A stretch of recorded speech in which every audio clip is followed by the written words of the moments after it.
दोस्तों, किसी ने सच कहा है, सोच बदलिए नजरिया बदल जाएगा। नजरिया बदला तो जिंदगी बदल जाएगी। मैं हूं आपकी दोस्त ज्योति। आपका स्वागत है मेरे चैनल एम्पावर द लाइफ में। आज की कहानी का शीर्षक है लोगों के साथ कैसा व्यवहार करें। एक बार की बात है, गौतम बुद्ध अपने शिष्यों को शिक्षा दे रहे थे। इसी दौरान हैरान परेशान वहां राजा अजातशत्रु आ पहुंचे। उन्होंने गौतम बुद्ध को प्रणाम किया और कहा, हे प्रभु, जब मैं आपका अनुयायी नहीं बना था तब मैं निर्दयी था। सब मुझसे डरते थे, मेरी इज्जत करते थे। लेकिन मैं जब से आपका शिष्य बना हूँ तब से लोग मेरा शोषण करने लग गए हैं। हर कोई मेरी शांति का गलत फायदा उठा रहा है। मैं ऐसा इंसान था जो किसी को मौत की सजा देने के लिए 2 बार नहीं सोचता था, मगर आपके शरण में आने के बाद मैं बदल गया हूँ। मुझे पहले की तरह गुस्सा ही नहीं आता है। पहले की तरह किसी को सजा देने का मेरा मन ही नहीं करता। लेकिन मेरी दया, मेरा शांत स्वभाव मेरे लिए मुसीबत बन गया है। मेरा अपने देश पर शासन करना मेरे लिए बहुत मुश्किल होता जा रहा है। मुझे डर है कि मेरे इस स्वभाव के कारण देश में अराजकता ना फैल जाए। कृपया करके मुझे कोई उपाय बताएं। बुद्ध समझ गई राजा की परेशानी क्या है। उन्होंने राजा को एक कहानी सुनानी शुरू की। हे राजन, सुनो। एक गांव था। गांव में एक खेत के किनारे पेड़ था। पेड़ हरा भरा और काफी बड़ा था। थोड़ी ऊंचाई पर जहां से पेड़ की शाखाएं फैलकर पेड़ को छायेदार बना रही थी, वहां खाली जगह थी और उस खाली जगह में एक सांप रहता था। वे काफी उग्र था। वहां आने जाने वाले लोगों की हलचल पर उन्हें काट लेता था, जिससे कई लोगों की मौत हो गई थी। लोगों ने डर से पेड़ के पास आना जाना बंद कर दिया। एक दिन वहां से एक साधु गुजर रहे थे। उन्होंने इस खूबसूरत पेड़ को देखा।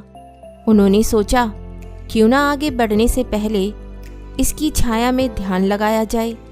साधु को उस पेड़ की तरफ जाता देख एक किसान ने उस सांप के बारे में चेतावनी दी, लेकिन साधु एक मुस्कान के साथ पेड़ के तरफ आगे बढ़ गए।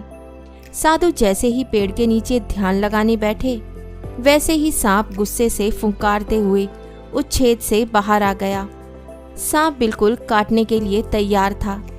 तभी साधु ने सांप की आंखों में देखकर मंत्र का जाप करना शुरू किया।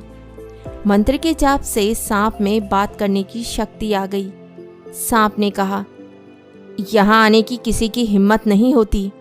मनुष्य, क्या तुम्हें मुझसे डर नहीं लगता है? क्या तुम नहीं जानते हो यह मेरा इलाका है? साधु ने कहा, मुझे किसी चीज से डर नहीं लगता।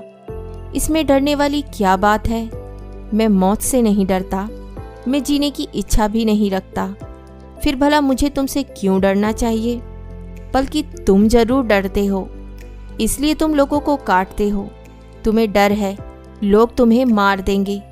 सांप हैरान था। वे कभी ऐसे इंसान से नहीं मिला था जिसे उससे डर नहीं लगता हो। उसकी मुलाकात जब भी किसी से हुई, लोग मौत के डर से उसे मारना चाहते थे या मौत के डर से उसे भगाना चाहते थे। सांप साधु के पैरों से लिपट कर बोला, आप सच कह रहे हैं। आज तक मैंने जितने लोगों को काटा, उसका एक मकसद था कि मैं जिंदा रह सकूं।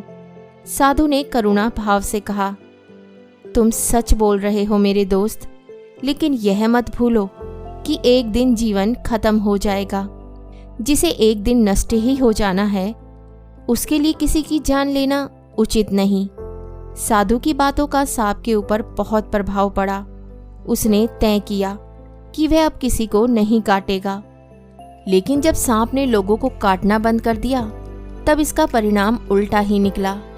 लोग अब उसके साथ खिलवाड़ करने लगे, उसे चोट पहुंचाने लगे, जिससे सांप अक्सर चोटिल और घायल हो जाता था। इस समय वे अपने जीवन के सबसे कष्टकारी और कठिन समय से गुजर रहा था। एक दिन दोबारा से वे साधु उस गांव में आए और उस पेड़ के नीचे बैठने चले गए। वे उस सांप को देखकर हैरान रह गए। उन्होंने सांप से पूछा, तुम्हारी हालत इतनी दयनीय कैसे हो गई? तब सांप ने जवाब दिया, मैं आपकी बात से बहुत प्रभावित हुआ था। मैंने तय किया कि मैं किसी को नहीं काटूंगा। तब से लोगों ने मुझे चोट पहुंचाना शुरू कर दिया। साधु ने सांप से कहा, तुम मेरी बातों का गलत मतलब समझ बैठे। मैंने तुम्हें काटने से मना किया, लेकिन अपनी आत्मरक्षा में फुकारने के लिए मना नहीं किया था। यह कहानी राजा अजातशत्रु को सुनाने के बाद बुद्ध ने राजा से पूछा, कहीं आपने भी तो मेरे उपदेश का गलत मतलब नहीं निकाल लिया है? आप क्रूर स्वभाव का त्याग करो, लेकिन अपने कर्तव्य को मत भूलो। आप बाहर से कठोर बनकर राजा का कर्तव्य पूरा करो, ताकि राज्य में सभी को आप अनुशासित रख सकें, किसी को असुरक्षा महसूस ना हो। इसके लिए आप अंदर से साधु बने रहें।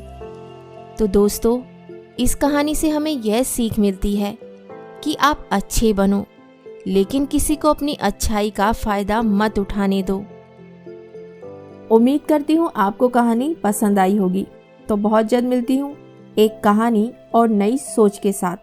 तब तक हंसते रहिए, मुस्कुराते रहिए और अपना ख्याल रखिए।